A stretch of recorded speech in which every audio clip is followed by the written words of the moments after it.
Buenas tardes, en el presente video pasaremos a presentar sobre el cálculo del flujo de caja y los indicadores económicos, así como es necesario tener en cuenta los siguientes datos para el cálculo del flujo de efectivo, como tenemos la tasa de inflación, la tasa de crecimiento, el precio, cantidad demandada, los gastos, las depreciaciones y la inversión inicial, en donde estos datos son supuestos para el proyecto de inversión que se va a realizar en una empresa, en este caso de la sastrería Don Pepe.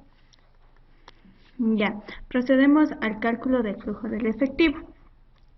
Teniendo en cuenta los datos que son los siguientes: el precio, la cantidad, los ingresos, los gastos y la utilidad de impuestos de pago de participaciones, el 15% de la participación de trabajadores, la utilidad antes de impuestos, el 25% en rentas, las depreciaciones, la utilidad después de impuestos y las depreciaciones, y teniendo como un resultado el flujo del efectivo.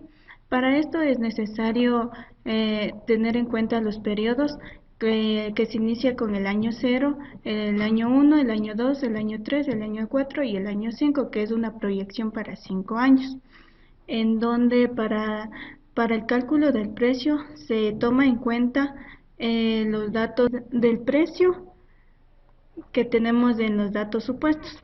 Procediendo para el cálculo del precio, en donde para el año 1 solo se calcula, es igual, cogemos el valor del precio que tenemos en los datos. Y para la cantidad, el mismo procedimiento, solo lo trasladamos de los datos supuestos, que serían los 2.400.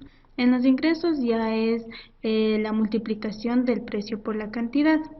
En los gastos igual solo se traslada el valor de los datos supuestos que tenemos aquí, que serían en este caso los 1.000. La utilidad antes de impuestos solo se le calcula de los ingresos menos los gastos y tenemos el valor. El 15% de participación de trabajadores sacamos de la utilidad antes de impuestos por el 15%. Y la utilidad antes de impuestos sacamos de la utilidad de impuestos menos el 15%. El 25% impuesto a la renta se le calcula de la utilidad antes de impuestos por el 25%. Las depreciaciones lo pasamos de los datos supuestos, como en este caso es los 7.299,30. Y la utilidad después de impuestos es la utilidad menos el impuesto a la renta y menos las depreciaciones. Ahí se obtiene la utilidad después de impuestos.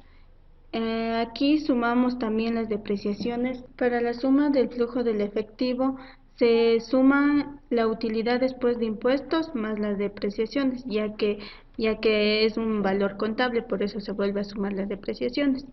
Ya, para el siguiente año, el año 2, para el cálculo del precio se le estima el precio anterior por la inflación y más el precio anterior igual, ya que ahí se calculan ya el precio con la inflación.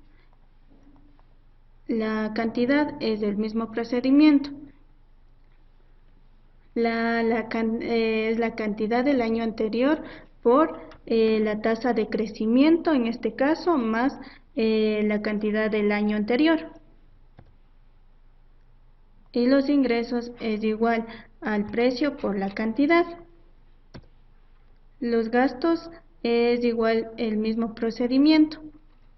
Es el gasto del año anterior por la tasa de inflación más gasto del año anterior, pero en este caso el gasto del año anterior se fija para que se pueda arrastrar en los siguientes periodos. La utilidad antes de impuestos es la resta del ingreso menos los gastos. Para el cálculo de la utilidad antes de impuestos es la utilidad menos el 15% de la participación, que se sacaba el 15% de la utilidad por el 15%. El 25% antes de el impuesto a la renta se le calcula de la utilidad antes de impuesto por el 25%, y las depreciaciones igual se les traslada de los datos supuestos que se mantienen fija, en este caso que es de 7.299,30.